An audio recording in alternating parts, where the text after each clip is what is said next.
Boa tarde a todos. É uma alegria hoje receber aqui o Dr. Rodrigo Carrasco.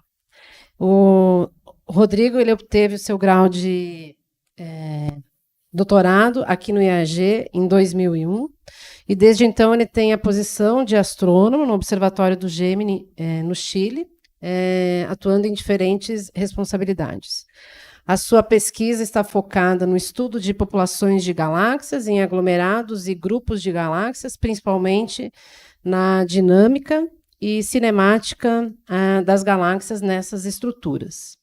Em particular, está interessado na evolução de aglomerado e sua população de galáxias e como a presença de subestruturas e mergers de aglomerados podem afetar a morfologia e a física das galáxias, que é sobre o que ele vai falar um pouquinho hoje. Muito obrigada. Okay, obrigado pelo convite. Thank you very much. I will switch to English. And well, basically, I want to present an characterization of dynamical state of galaxy clusters in the era of large survey. It's a summary of the effort that we are doing with a group of people that is led by Alfredo and myself, and with several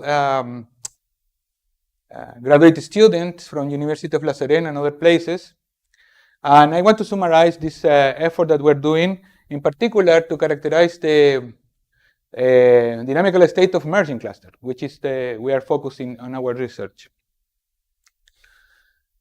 This is the outline of my talk, a little bit of introduction, dynamical state proxies that we are using, SPT cluster survey that we started to do this research. Then I will talk a little bit about deep imaging and spectroscopy of this SPT merging cluster candidate that we have. And then the merging cluster in the era of Rosita using the recently published catalogs of Rosita galaxy cluster by the German consortium of this satellite, X-ray satellite. Well, we know that clusters are complex systems. Basically, these systems are growing by accreting smaller structures from the cosmic wave. This constant accretion implies that the clusters are rarely in equilibrium. Even today, if we are looking at the cluster at low redshift, we see many clusters that are not in equilibrium and are interacting and disturbed. And many of them are undergoing major mergers. I think that one of the best example is the bullet cluster, where we see clearly how these structures are merging. And the cluster can be found in different dynamical state.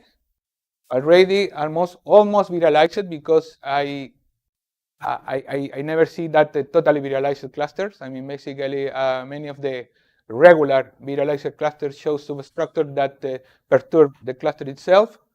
We have clusters that are in intermediate stages, those that between the virialized and disturbed. And of course, disturbed cluster, here is an example of the bullet cluster, where we see the weak lensing map of the bullet cluster and also the X-ray contours that is displaced with respect to the weak lensing mass of the cluster. And here at the top, we have an irregular cluster where we see that the X-ray is very well behaved and doesn't show any substructure in X-ray and also in the optical.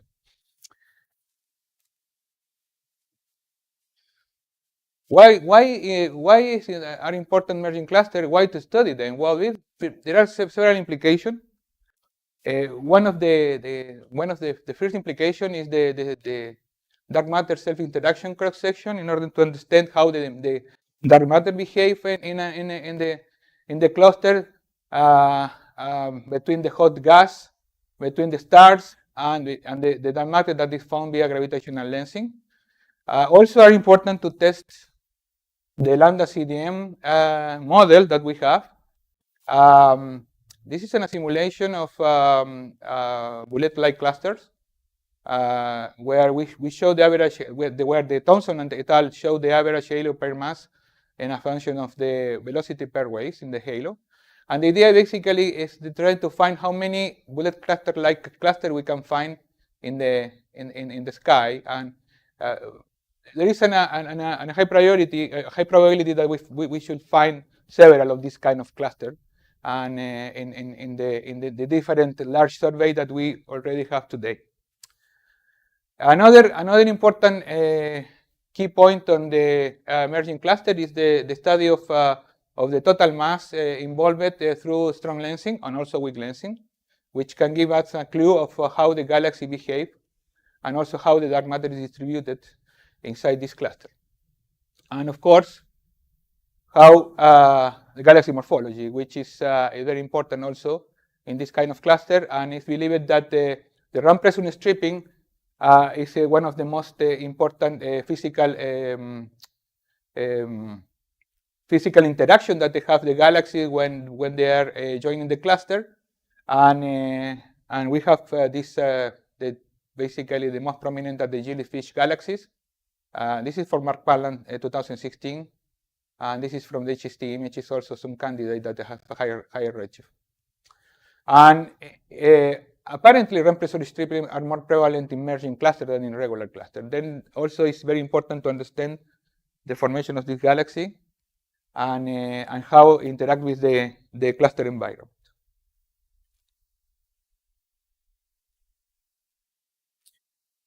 Well, I mean, I think that the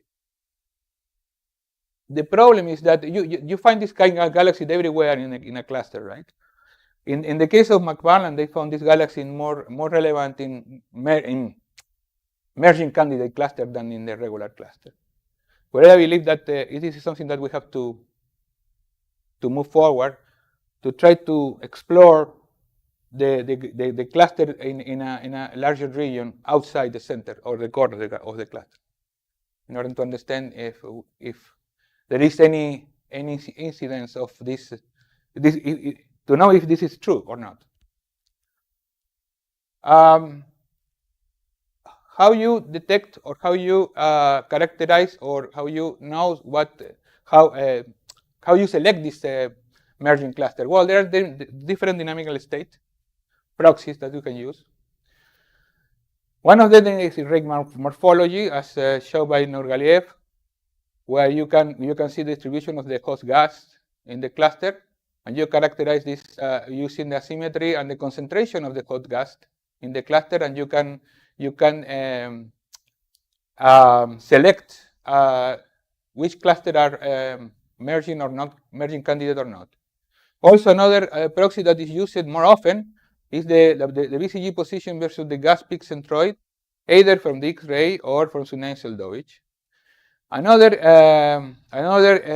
proxy is the velocity dispersion, the Gaussianity of the velocity dispersion as is shown here, however more expensive regarding if you take into account the telescope time. And of course, the distribution of red galaxies, asymmetry in the plane of the sky, like this work of Sokail 2015, where we see the two peaks of the red cluster sequence galaxies, very well defined here.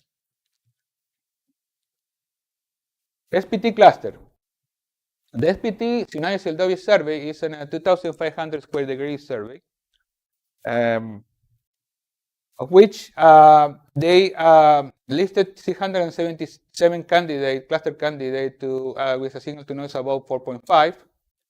And using this sample, and this is part of the motivation of the project that we have, was analyzed by Alfredo in 2020, and confirming the optical confirmed cluster of 516. And from this sample, very massive cluster, by the way, is about 4 to the 14 solar masses. And using optical data from DECaLS, the Dark Energy Server Year 3 data release, we used this data in order to estimate the number of merging relaxed clusters and do the selection using basically the VCG position and the gas peak centroid. And this is the main motivation of our work is basically started when we asked that if there is a difference in galaxy population in between merging cluster and those that differ from that in a relaxed cluster. To do that, this is some kind of review of the Alfredo paper in order to introduce you of the motivation. This is the stacked luminosity function of all the clusters studied by Alfredo, where we see that the luminosity function for unrelaxed cluster step up here. It's steeper than the luminosity function for a regular cluster. And basically, it's a stack of weight and mean, because we try to find basically what is the difference. He tried to find what is the difference between the two populations. And to answer that question, apparently yes, there is a difference, especially when you analyze the fine end of the luminosity function for the different population and different radius. Here you have one R200 for all the population for the red sequence, and here is half R200, and basically the sample. There are differences that appear at redshift above 0.6 in the galaxy population, mostly at half of R200. Basically, what this means that apparently the process of galaxy cluster binding by merging and relaxing seems to impact the galaxy population at a redshift above 0.6. And this evidence is coming from the shape of the luminosity function and of the VCG. And then the question is if dynamical friction are more efficient when the universe was younger and smaller, and probably yes or not, we have to confirm that. And if we have a higher merger rate, a higher redshift than a lower redshift. Then this is the main motivation where we started deep imaging and spectroscopic of extreme merging cluster candidates selected from the sample of Alfredo. And to do that, and in order to confirm that these suggestions, basically we started on a project to obtain more and deep optical images of galaxies, not only nearby galaxy cluster of the SPT sample, but also at higher redshift up to 0.9. And this is part of the work of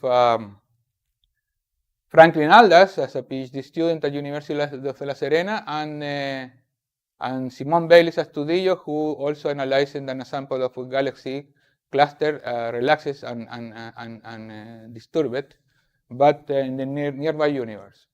From the spectroscopic part, the goal was to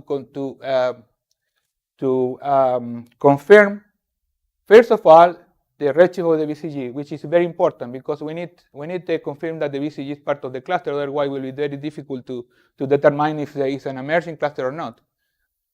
Confirm the dynamical state of the cluster if the merger is not in plane of the sky.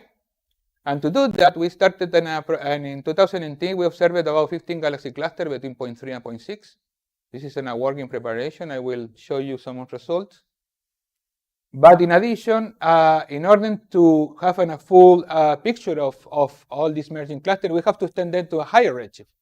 Then we also obtained a spectroscopy of galaxy for 9 galaxy clusters at redshift above 0.6, which is the data reduction is ongoing by Simon.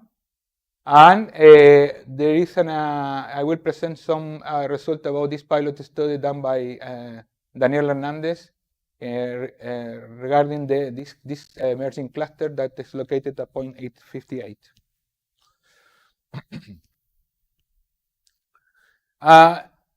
Respect to the deep imaging, Franklin did a fantastic job analyzing 84 emerging clusters and a relaxed cluster from the SPT sample that we have, using additional the dark energy survey observation for clusters between 0.1 and 0.9. We have to add more deep imaging for clusters that are higher redshift. And basically, the goal of this work is to characterize the impact of cluster merging in the galaxy population using the color magnitude diagram of stacked galaxies. And then the sample was divided between relaxed and disturbed into redshift bin at redshift 0.55, following the VCG X-ray offset that I explained in a few slides before.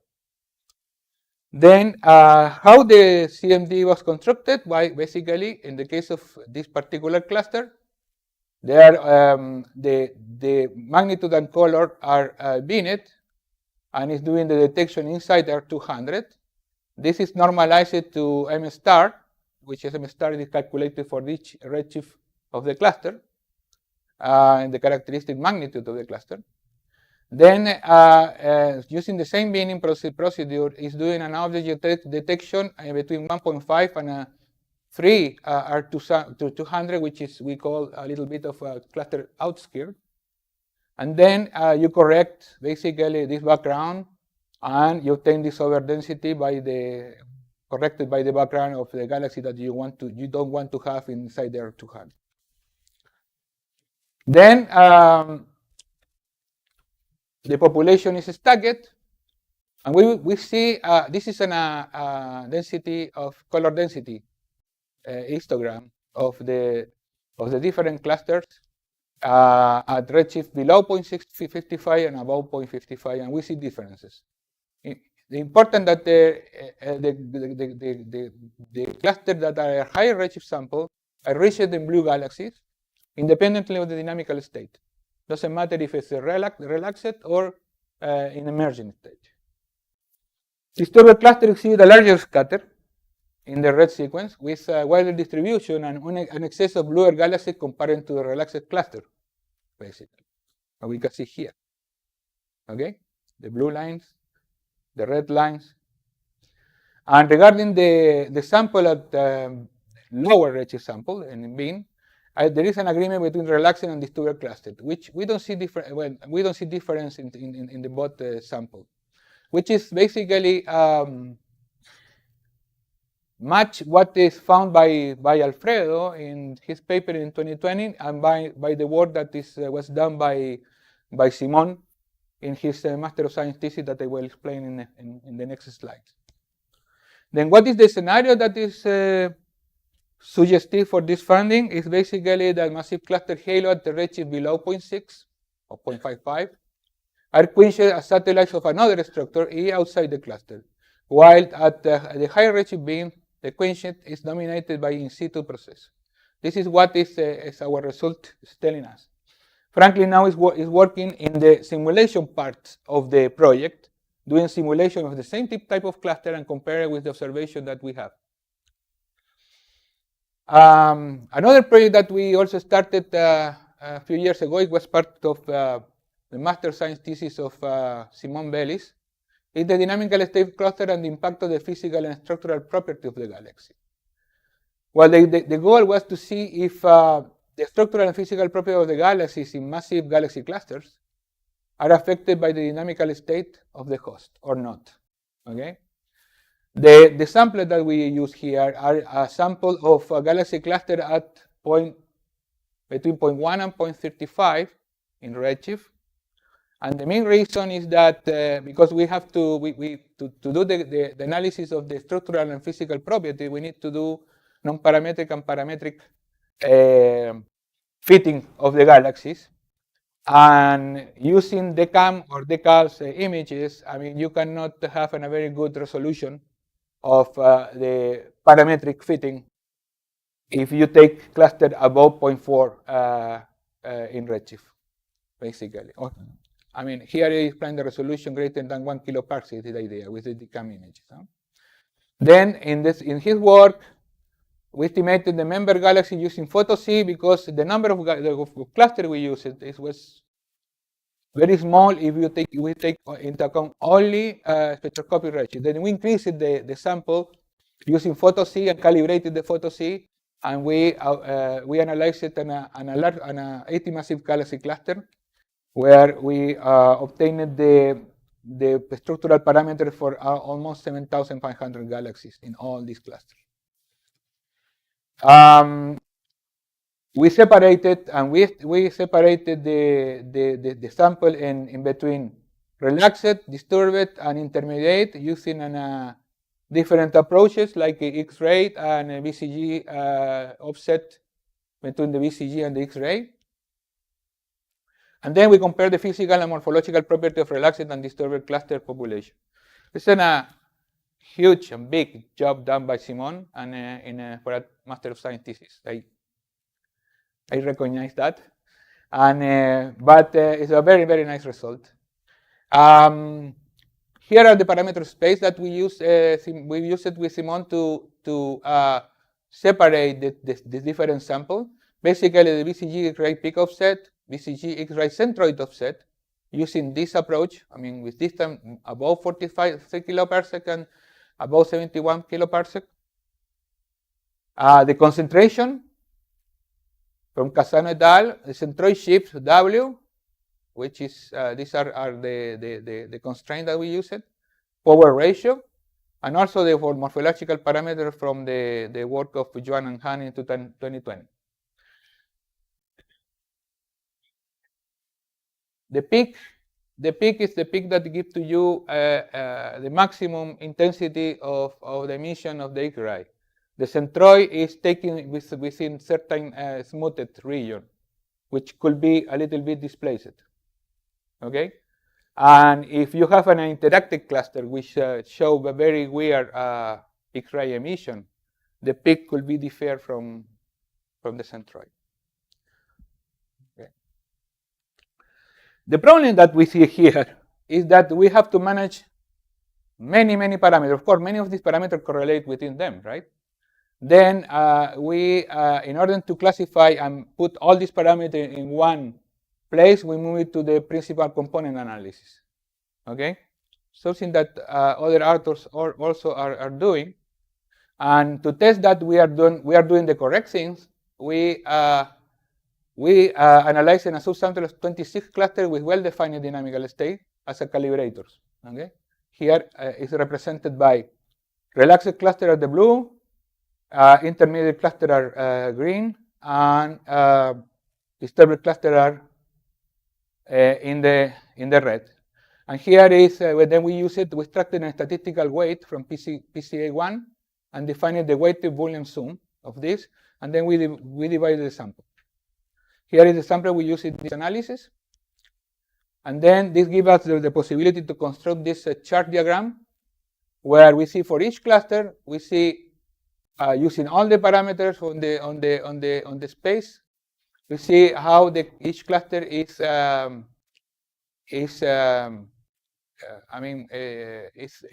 regular or intermediate or disturbed. And this is what you see here is the median value. And it's clear, right, that the parameter space where when you're going to the center is give to you relaxed cluster, intermediate cluster, and disturbed cluster. And here you have the same plot with the parameter values defining to you the population in different parameter space.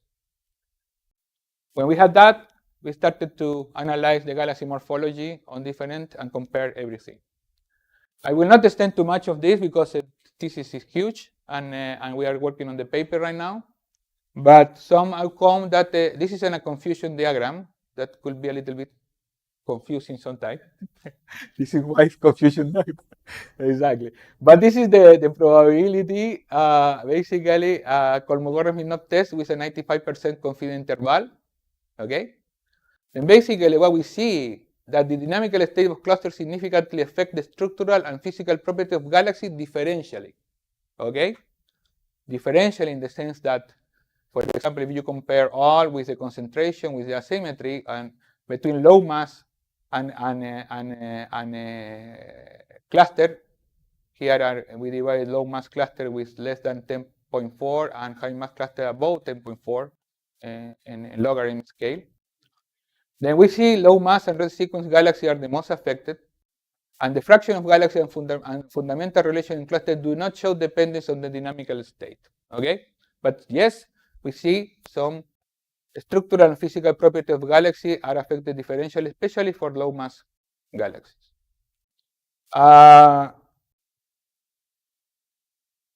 As a summary, I will say that in order to understand if we see differences in the fundamental relation of a cluster, we need to go outside there 200 because this analysis is inside there 200 only, and also a nearby galaxy cluster. Also, we have to push a higher range. Okay, but to push a higher range, we need a better resolution, HST, GWST, if it's possible. Okay. The next part of the work that we are doing, which is I am leading here with Hugo Prado, now a PhD student at University of La Serena, is It's the Gemini GMOS dynamical analysis of 15 SPT massive well-measuring cluster candidate data taken in 2018-2019. Here is an example of the cluster observed. Here you see R200, the blue circle, and the contours are the density of the red cluster sequence located in this color magnitude diagram. We use the color magnitude diagram basically to select the cluster candidate. As you see, the brightest cluster galaxy detected or confirmed is in the square here. Well, it's far away of the peak of the two main distribution. And this is very important because we need to confirm that the BCG is really the BCG of the cluster or not. Okay. The BCG was selected using models and a color magnitude diagram fitting and finding the brightest galaxy inside R200, okay, of the color magnitude diagram using different models, using the estimated redshift from the SPT collaboration of this cluster in particular as an example. But for many of the merging cluster candidates, we find that the BCG is not correct. Found, okay? Because not necessarily the BCG, the brightest galaxy in the color magnitude diagram is the correct BCG of the cluster, especially for merging clusters. We are seeing the same behavior on the Rosetta cluster catalogs. And you have to be careful with this kind of thing.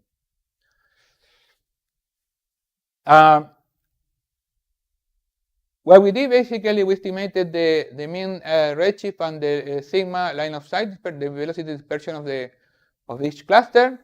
We also have information about the redshift of the BCG, and we started to use different test and dynamical state indicators like Anders or Darling test for 1D test in the line of sight to see if we have or not substructure, which is difficult when you have the substructure in the plane of the sky, because the two clusters could be in the plane of the sky.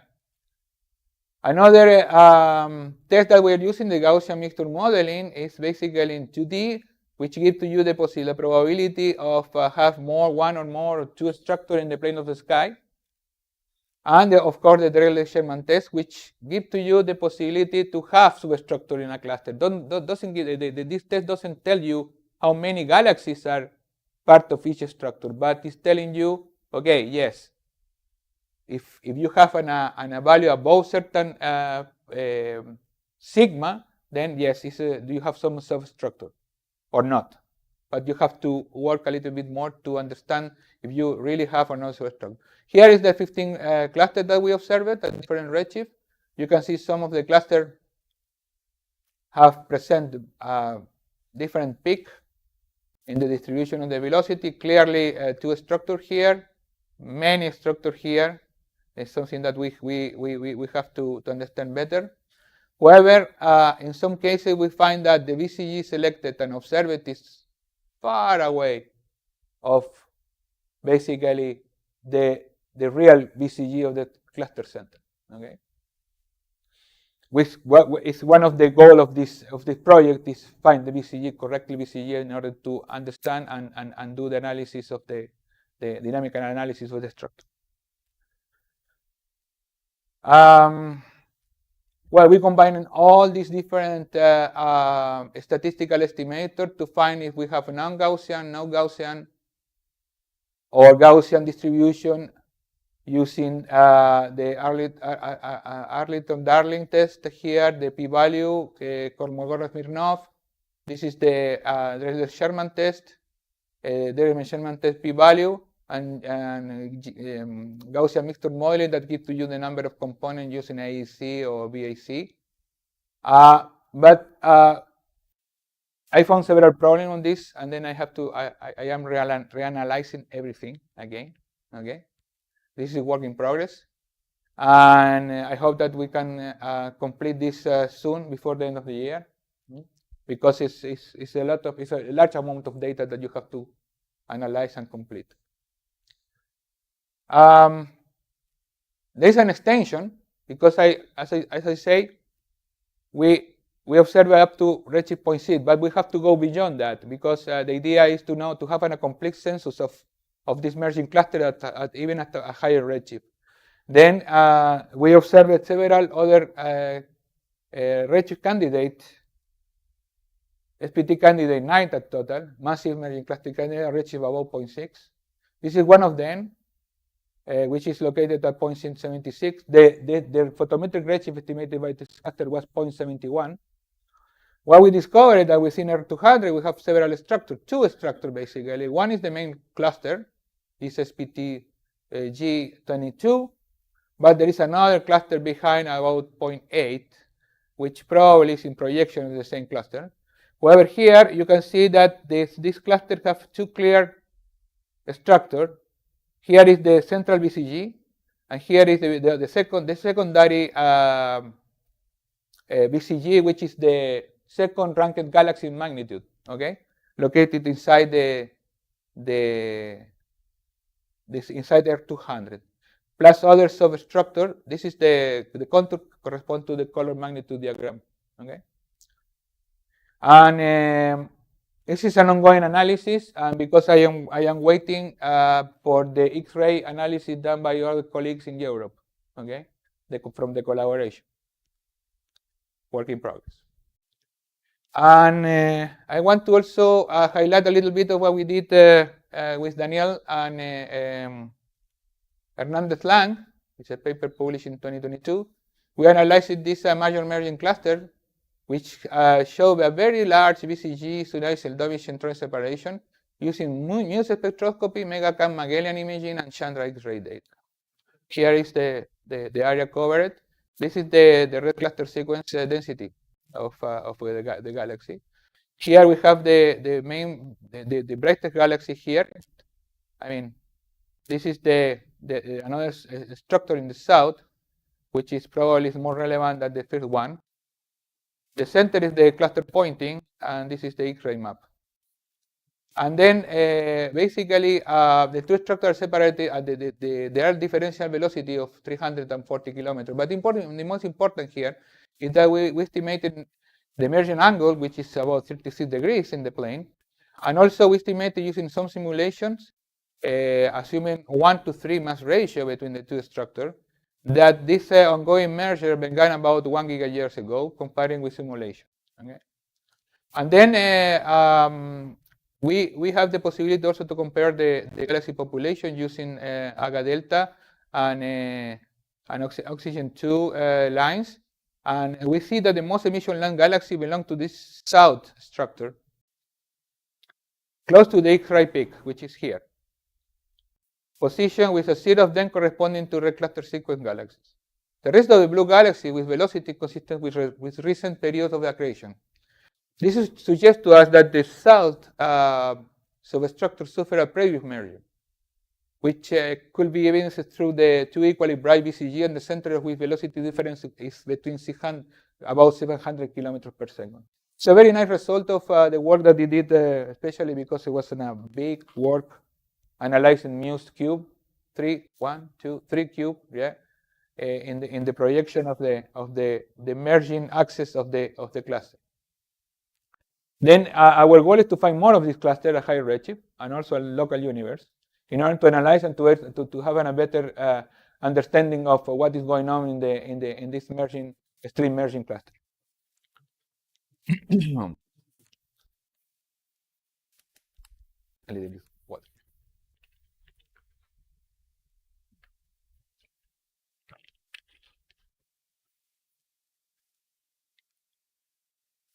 And fortunately, after several attempts, we obtained HST images last year in order to do weak lensing analysis of this cluster.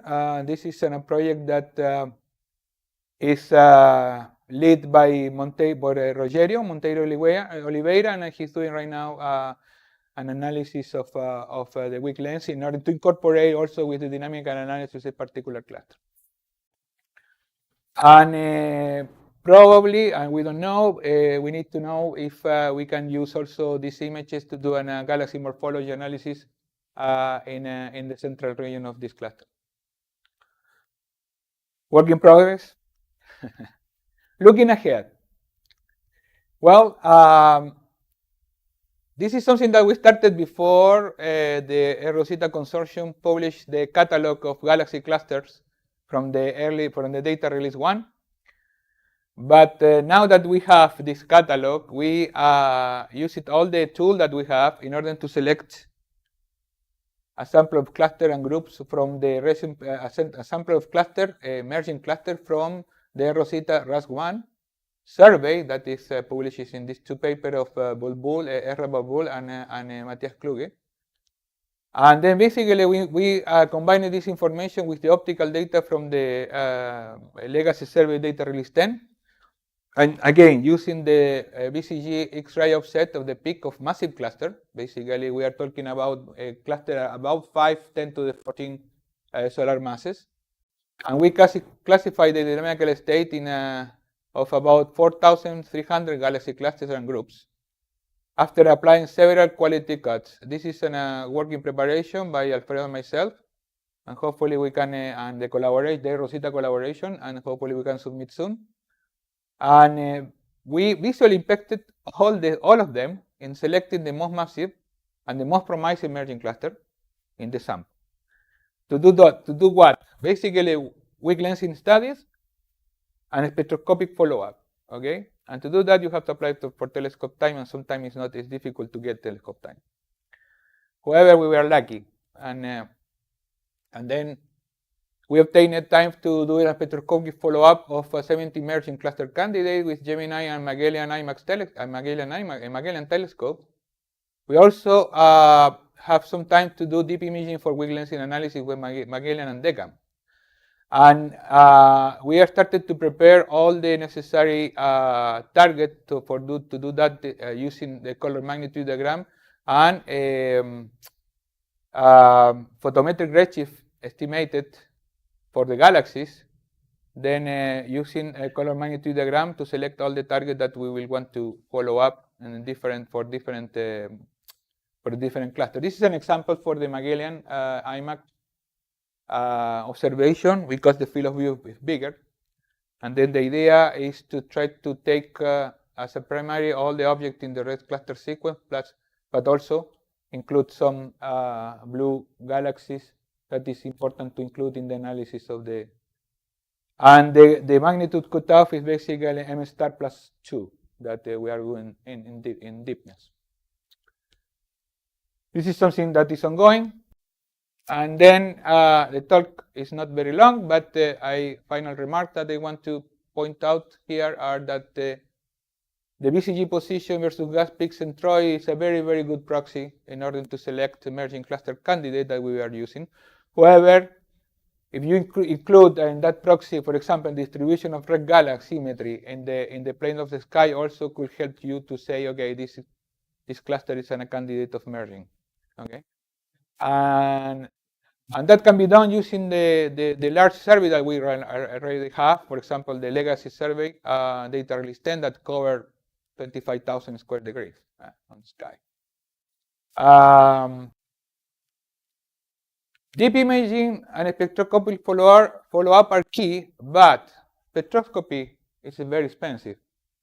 I mean, you need to use several hours of telescope time to get the spectra of the galaxies in the mismerging cluster plane. Use of photosy, in particular at low redshift, for example, using the S+ data and the future JPass can alleviate the problem because you can use that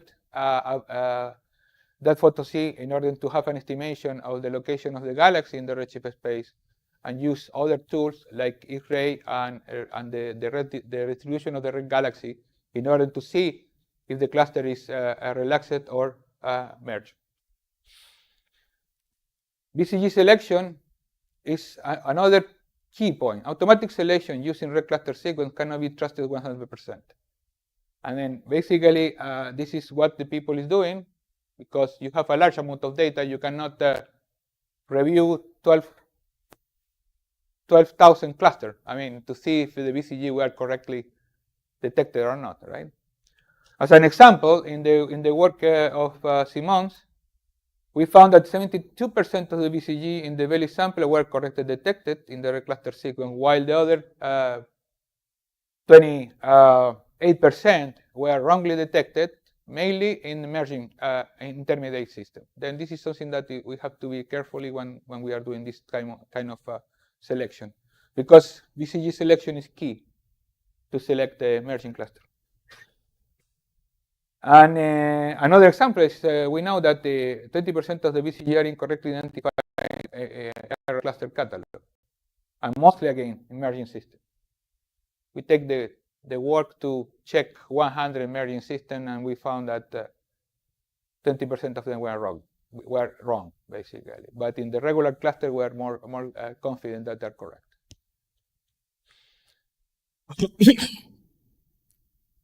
The results that I presented so far are restricted to 1 or 200, and for clusters below 0.6. I mean, I think that it's very important to extend analysis to higher redshift, above 0.6. We are moving to that direction with doing analysis of other 9 clusters with spectroscopic information about 0.6, with redshift above 0.6. To study the galaxy morphology requires better resolution, and we know that there is a paper from Almeida, I don't remember the second name, that basically they analyzed how far we can go with different telescope imaging quality. And basically with the 4-meter telescope like DECaLS, the galaxy morphology is not very reliable above redshift 0.4. Then basically this is our limitation. We can do galaxy morphology at higher redshift with 8-meter telescope like Gemini, or with IMAX, for example, in Magellan. However, in the case of Gemini, the field of view is not very large. It's 5.5 arc minute, which is a constraint because you have to do a lot of dithering exposure inside a cluster. And of course, spectroscopic follow-up using 18-meter telescope is very important also. And another point is expand the analysis to cluster outskirts. I mean, we have to go up to 5 or 200 in order to understand basically how the structural parameter and the physics of the galaxy are affected by the environment in regular cluster and also in emerging cluster. S plus at low zeta, a low redshift, below 0.1 could be a very good, very good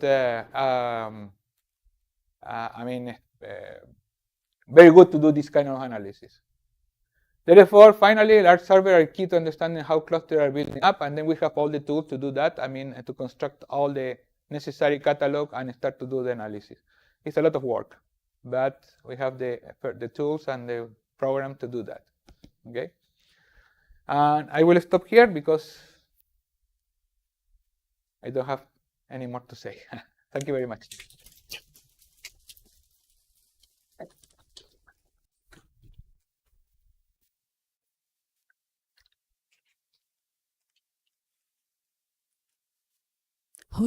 Rodrigo, thank you very much for this wonderful talk. A lot of work you have done. You have started with a sample of 87 merging clusters, of which I think you studied in detail 15, right? And then you had the one extra one that was really in a very strong stage of merging. My question is if in any of them you find some bullet-like clusters. We didn't search for this kind of type of bullet-like clusters. I mean, specifically. I see. We depending of the, I mean, from the spectroscopic point of view, the 15 clusters that we have spectra, probably there are 1 or 2 candidates. But for the high redshift cluster that I show, about 0.75, there are 2 peak on the red cluster sequence distribution, but also is coincident with the 2 VCGs, and we have to analyze more in detail the X-ray that is doing another group of people, the X-ray data. Yeah, we have a deep Chandra XMM X-ray data. Then I can tell you if that is a candidate or not. Okay, thank you very much. Hi, Rodrigo. Thank you very much for your talk. It was really interesting. And I have a comment and a question. The comment is about the question Laert asked a few minutes ago about why you have these run pressure galaxies, stripping galaxies in merging clusters. And we did a work some years ago with Ana Keys and an ex-student, Rafael Ruggiero. And the idea is that when you have merging clusters, you have regions of high pressure because of the shock waves. And then it's easier to strip the gas from the galaxies. And the question is about eROSITA. How easy is to find merging clusters with eROSITA data? I ask that because the data now is quite shallow. So don't you have problems with background AGNs and things like that? Well, that is true. The data is very shallow, but this is why we pick the highest mass system. Basically, about 10 to the 14 solar masses in M500. First. Second, we apply different several quality flag to select the data. This quality flag means that the area of the masket by eROSITA, which they provide to you that, is less than 10%. The probability that you have an interlopers or other structure around is less than 10%. The mass is higher, okay, and we expected all this cluster candidate, and indeed you have an X-ray emission there. Ezra Bulbul in her paper, they clean up all this AGN, etc. But there are some contamination, of course. This is why we expected everything visually. Yeah. And you can do that because they have a tool of eROSITA that you can put the coordinate, and you see the contour of the X-ray, and you see that they're more confident or not, and you see the mass.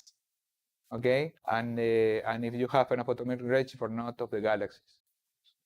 Yeah. Just a comment. In one of the papers, I don't know if in the Babu paper or there's a list of merging clusters, and one of them is clearly a kind of bullet cluster.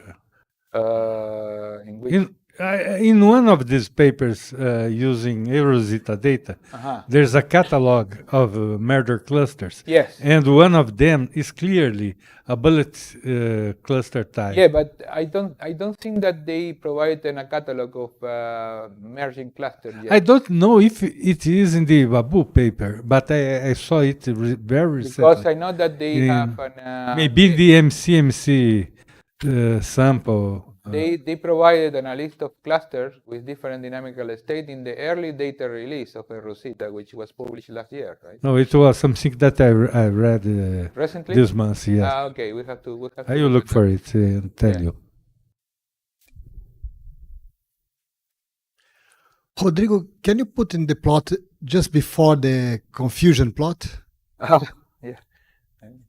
I need help trying to understand, trying to interpret what we see there. So, okay.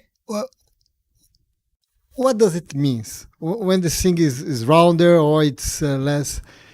So, first, the colors come from this plot or before?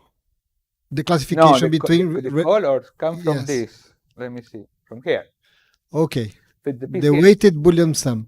The PCA. Okay. You use the PCA1, basically, as a separator, right?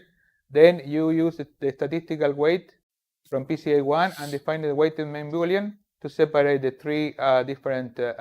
We were interested basically in regular and disturbed, but there is an interesting population of intermediate galaxies.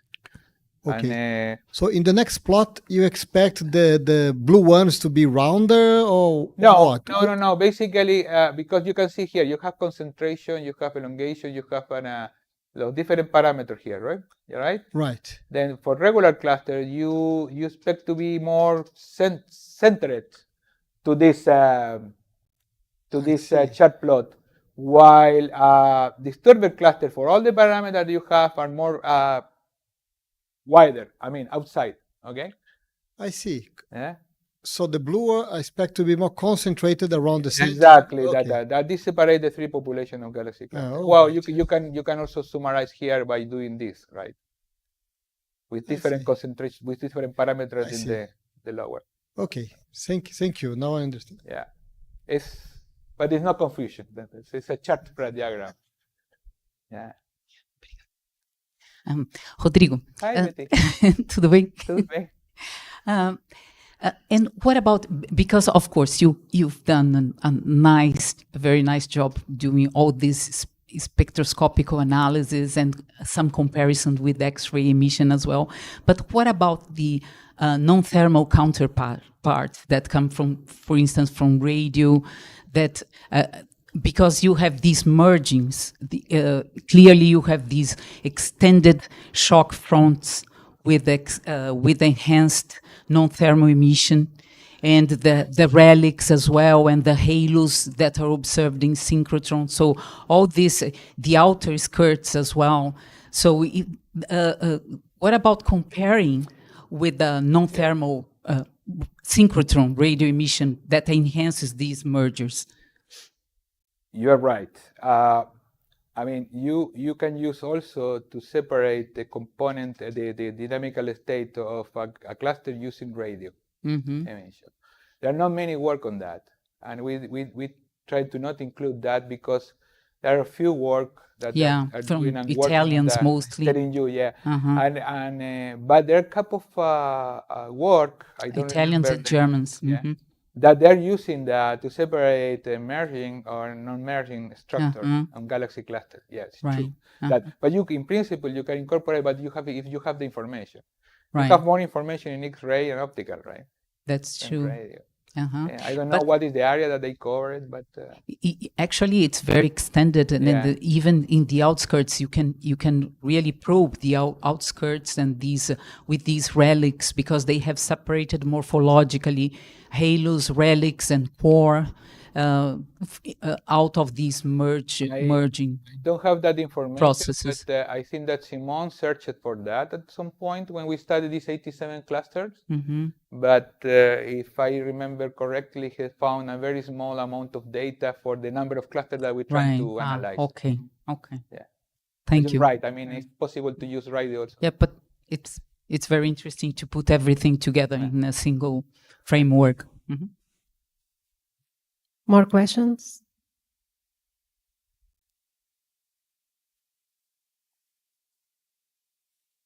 Hi, one question is about, you have the dynamical mass and you have the light from X-rays or optical. Have you obtained the mass to light ratio or the dark matter percentage? Well, the total mass of the cluster, you do gravitational lensing, right? Yes, and then you have also... The dynamical mass is not basically representative of the total mass of the cluster. Okay, but there is no relation between this dynamical mass and the light, and the X-ray or optical light? The dynamical mass and the light of in X-ray. Well, yes. you can estimate the mass on X-ray also, okay, and you can compare with the mass of the baryonic mass of basically of the stars and galaxies, right, that you have in the cluster. Sometimes are coincident, sometimes are less or but in general, depending on the radius that you are using. In the estimation of the mass. Normally in X-ray, you have mass up to 500 the critical density. Okay. Okay. Did you compute the mass to light ratio? No, mass to light ratio we didn't compute. Okay. And another question is, for the merger candidates, you will expect no Gaussian that is distribution. Expect if the merging occur in the line of sight. Okay. This is why it also is important to analyze in the projected on the sky. If you see any distribution of. That's why you are redoing this table of.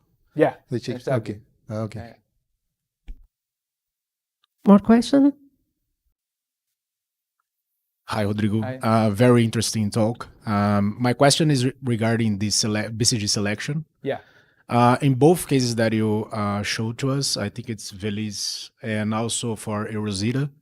In both cases, they are selecting the BCGs using the most bright galaxy in the red sequence? Let me see.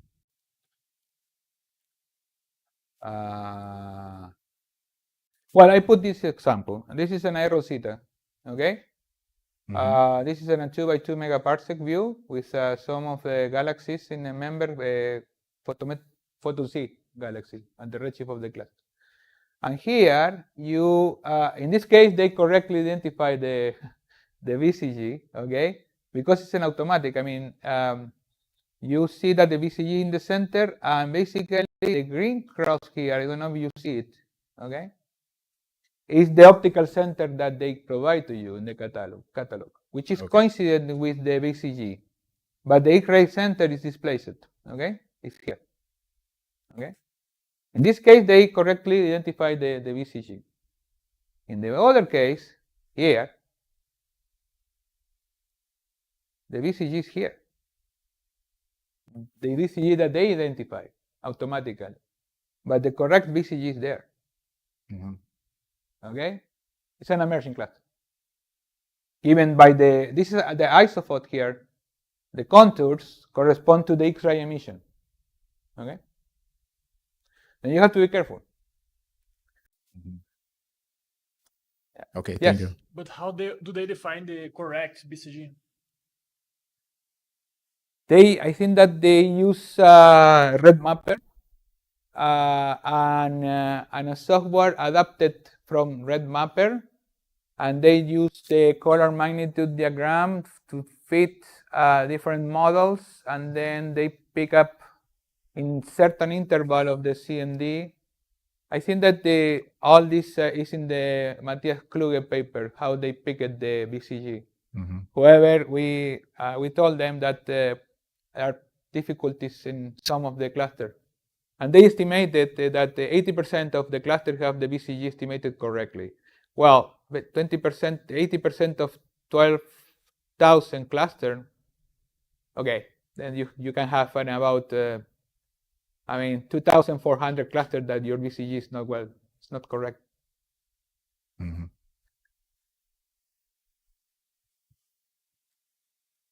This side that theirs is wrong and yours is right. I can see that this is right. Well, for me, but do you do it just by eye? Oh, it's not that one. Well, here. basically, you have two possibilities, right? This and this, close to the peak of the X-ray. I forgot to put the center of the X-ray emission here. But basically, you have information about the photo C. Then this is very important. If you do a CMD, okay, and then and you look at the position in the CMD and magnitude diagram. Sorry, where is located this galaxy and where is located that? And this is the brightest, but within the red cluster sequence fitting. Then that is the BCG basically. But in this case, because it's a merging cluster, probably this is what we have to confirm, right? This galaxy here could be the secondary, the second ranked galaxy in magnitude.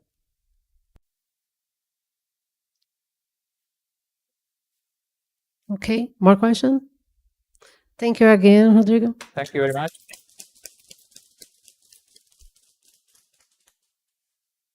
Rodrigo, eu tô vendo que ninguém vai fazer esse